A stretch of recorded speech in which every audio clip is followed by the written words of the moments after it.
Hi, everybody. Welcome to Inside My Wallet, podcast number 7. I'm Amanda Edwards, and this is Andrea Kennedy. And we're here continuing our conversations around money.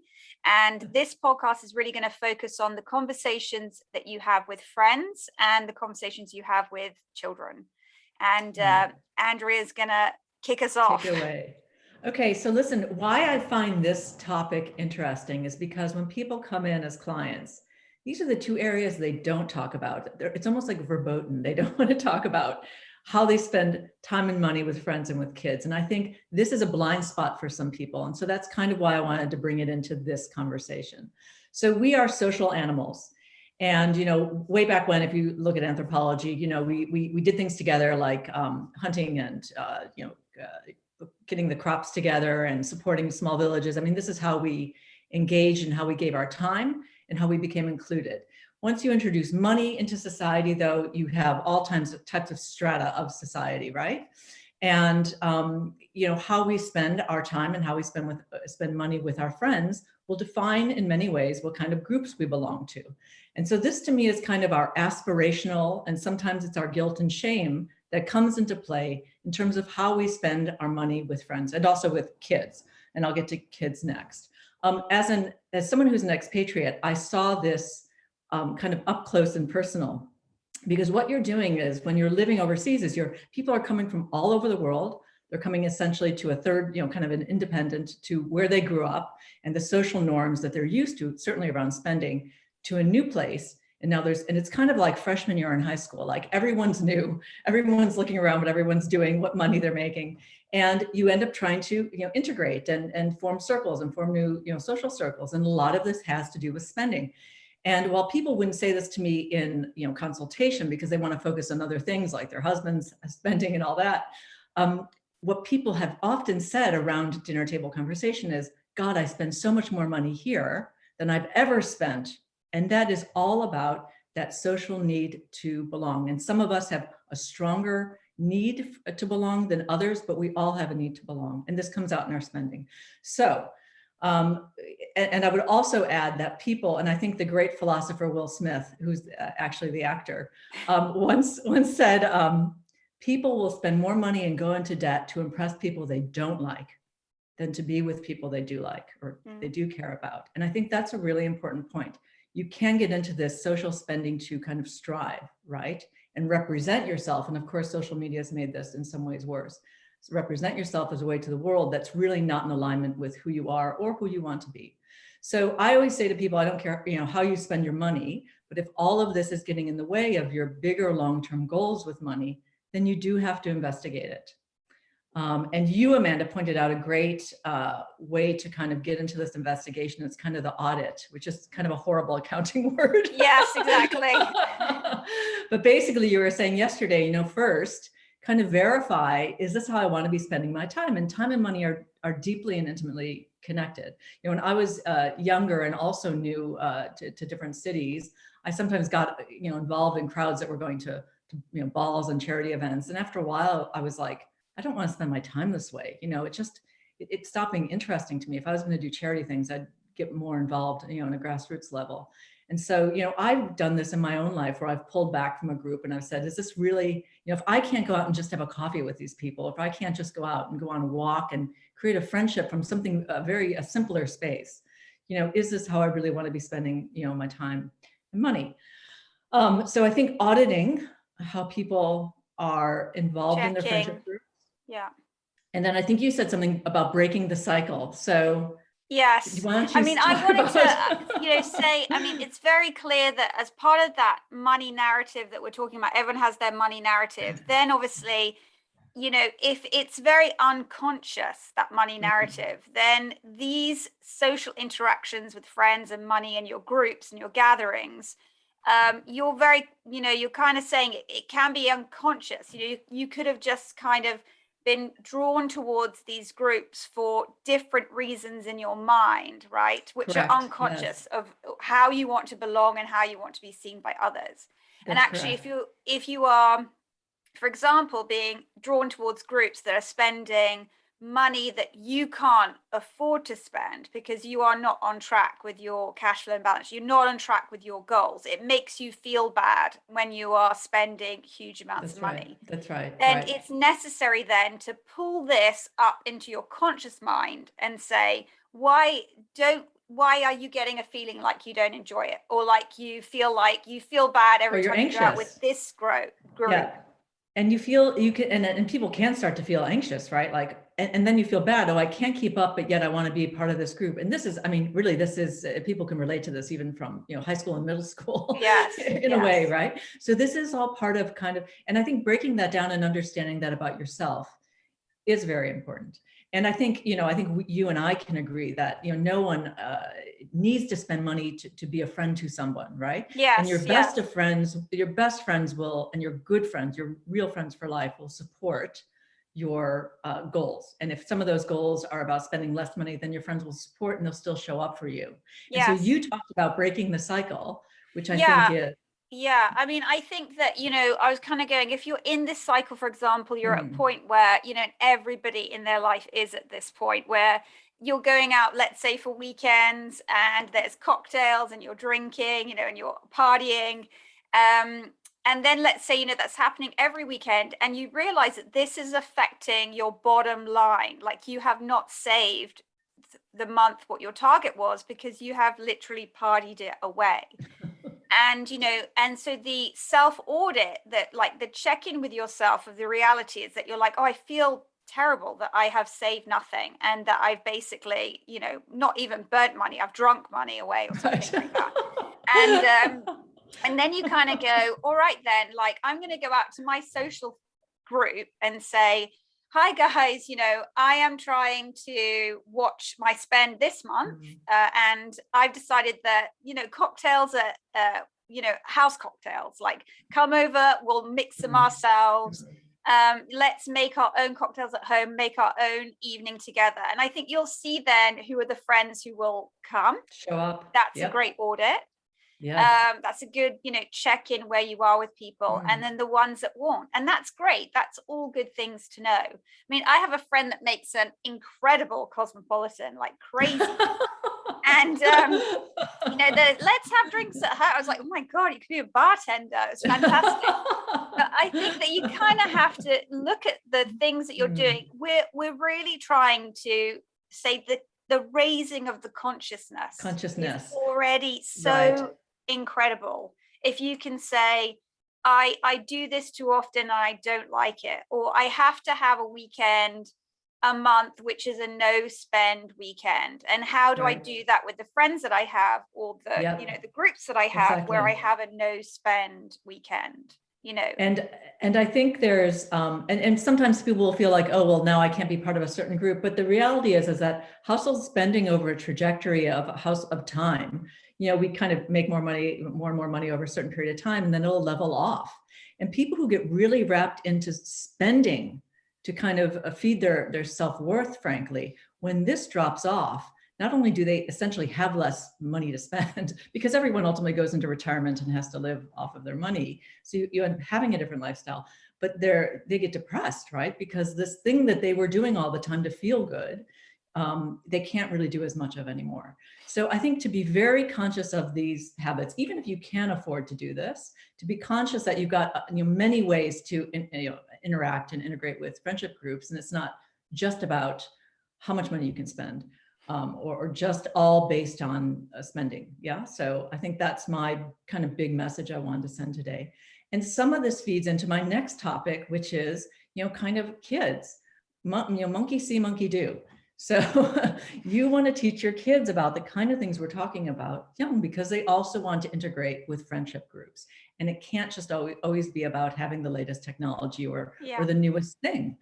And so a couple things: kids understand hypocrisy long before they know what that word means. So if they see you say, we can't afford that, we don't want to spend money on it, and then you go off and spend money on that thing, they will not trust you around money. And so this is an opportunity from when they're very, very young. And again, I know you have young children, and my kids are now grown, but I started this conversation relatively young because I started to see them come home and saying, oh, everyone at school has an iPhone or whatever.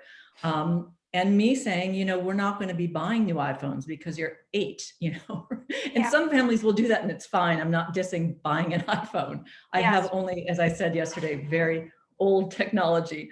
But it was a way for me to begin the conversation of, it's not about what we can afford. It's what we're choosing to spend money on. Yes. And I don't think that this is the right thing for someone your age. Yeah. Because, and of course, all the kids went off and, they dropped in the toilet and they broke the phones within a couple of weeks, most of their friends. But so it's a great way to start a conversation around money, and around that money doesn't just come out of a machine, that someone works for that yes, you work for money. And if you work for money, you can choose to spend money, in these ways. Right. Yeah. So, and if you're looking at your money monthly and, your kind of cash flow and balance sheet, which I do, my kids are very aware. I've got twin girls who are going to be 8 and a son that's 5. The 5-year-old, not so much, but the 8-year-olds are aware that I do the accounts at home.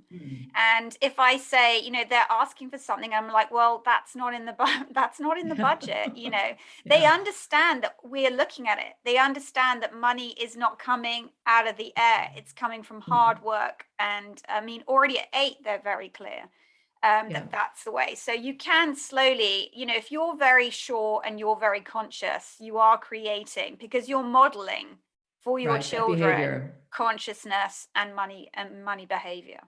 Right. So I think, and then this would go to my second point, and that's that a lot of what I hear from a lot of clients is, I want to give my kids everything, which is stuff, and also, put them in every activity known to man, right? And I also think that this is something that is worth investigation, right? This kind of constant paying. And I appreciate that people want to give all their kids all these opportunities to try, every instrument and every sport and all this. But at some point, it's actually easier on the kid, just like there's money boundaries, to say, what, spend your time on things that you're really going to love. Like, let's find those 2 or 3 things, not 15 things, just 2 or 3 things. It's actually stressful for kids to be given so much and to not have these boundaries. I think people don't realize it. And I think a lot of this comes from maybe deprivation they had in their childhood. This kind of give your kid everything, give them every opportunity. Sometimes giving kids some boundaries, like, let's pick 2 or 3 things and let's go do those things and let's do them really well. Let's become kind of expert in that. That is actually not only is it easier on your wallet, it's actually easier on the kid over a period of time. So that's, again, going back to the verification auditing thing is, do we need to be spending all this money? Let's look at it. They don't need 20 presents necessarily at Christmas. Let's look at how we're giving presents and all that kind of stuff. Let's look at how we can donate to charity with some of this too. Do we need to buy everything new? There's great online forums, and these are in some of the wealthier neighborhoods. People are saying, we're not buying stuff. We are going to recycle stuff, and we're going to recycle it within our community. So there's actually a lot of really good stuff with the recycling going on, and people just giving away things, as opposed to this, constant needing to buy the new thing. So I think actually we're going in the right direction. I just want people to do this for their own households. And part of that consciousness as well is, if you are, doing all that money work too, you can start saying that, you can start your kids on that money journey early. And, I'm a big believer in, definitely a few presents at Christmas, but I am very okay with money going into investments for them as well. I mean, now, so I'm kind of going, I'd like them to, have a good start later, and we can do that by starting them now. So you can, if you've got the money conversations going in the family and this consciousness about money, and not pretending it doesn't exist, or that they won't have to deal with it, or that these things don't cost anything. It's the kind of living like it all doesn't exist, this hard work. Because the regret does come, right? I mean, in the end, either you spend your time focusing your brain on working hard to change these things, or you're going to focus your brain on years of regret that you didn't do anything. So, I mean, either way, you've got work to do somewhere. And it's interesting, I have a young adult son who's got a job and he's making his own money. And, we talked about this money values. This is how we spend money. And my family, we're not clothes horses, and I know that's how some people want to spend their money, but that's something that he is interested in. And now that he owns his own paycheck, he understands he's got to save some, he's got to invest some, but his excess money, he works for Lululemon, so he gets a discount. So he's taking advantage of it, but that's how he's chosen to spend his money. And that's perfectly fine, even though it's not how I personally spend my Yes. money, right? And Yes. so I think allowing kids to grow up with the idea that they should, find something that they enjoy spending money on, Yeah. identify that, and that they should feel good about spending money on that thing. So it's also not all about just savings, but these are some things, that kind of enrich our lives and that, make us feel good and so on. And it's okay as long as we're doing the other stuff too, Yes. right? So I Yeah, think yeah. that's, That you're thinking of all the angles. You're just not yes, blindly, like yesing, yesing all the time, and especially right, when you too. can't afford to. Right, exactly. And I think a lot of times we become a little bored, and I hate to say a little bit, I don't want to say lazy, but like the easiest thing is just to go onto Amazon or onto one of these portals and order stuff, right? And I think Yeah. this sometimes comes from boredom and it sometimes comes from anxiety. Yeah. But to really look at everything you've ordered and, and say, how much of this do we need and how much of it are we going to keep? Yeah. And Yeah. how much is kind of just, oh yeah, I did that because someone else got it and I thought I would want to try it, whatever it is. Yeah. So yeah, so this is kind of to do these audits of kind of how we're spending money socially with our friends, as well as how we're spending time and money around our kids and that dynamic. Yeah. I think these are things we don't tend to want to cut back on or think too much about. And I think these are actually places that are worth a little bit more thought for a lot of people. Yes, yeah, absolutely. So And that's I the think that homework. the homework continues with, what we started in episode 6 is kind of looking closely now at the things that are making you uncomfortable, or the Yeah. things that that you definitely are not addressing. Like, we don't talk about money at all to our children. Hmm. Things just appear, and depends, obviously, if there's age appropriate. But I kind Right. of think from 6, 7 years old, they're already aware. I mean, if your kids go, Mum, we can't have that, but Mum, you can just go onto Amazon and buy it, then Done. they are aware of, Yeah, of that there is. purchasing. So I think that you can start to get into it, Hmm. or conversations around it. So I think, yeah, homework is looking at the things that you need to raise into your consciousness, and actually look at and think at, and the areas where money is leaking. I do feel like most people do know where their weaknesses are. It's Yeah, but very hard sometimes to face it, but to face it. they do know it. You do know what you're going to be told by yourself.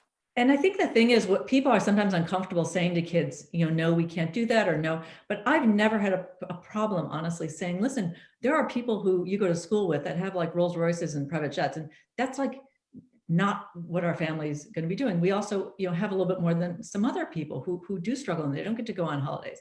So it's like you can just normalize the conversation. You don't have to become anxious about it. And kids are pretty flexible and they understand this stuff.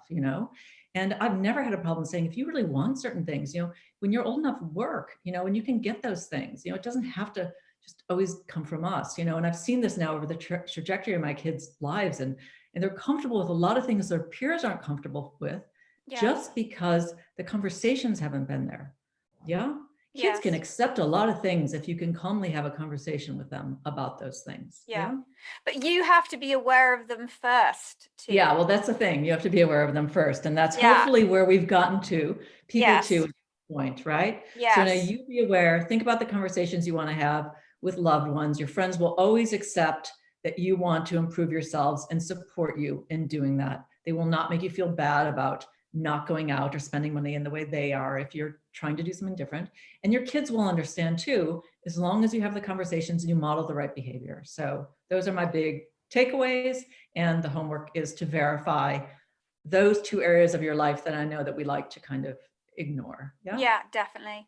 And then, we've got another discussion around these conversations about money, because, we could talk about this so much, and we're going to kind of look at family, family conversations, so outside your, that kind of parents, and people Extended that affect you. family. Yeah, people Yes. that affect you financially, in-laws and things like that. That's a big conversation. And then we will address also conversations with With coaches, advisors, which is its own whole thing as well. But we'll be coming with that so that we can give you some good ideas to think about. Okay. okay, Thanks very much great. for joining us. We see you again Till soon. next time. Bye bye.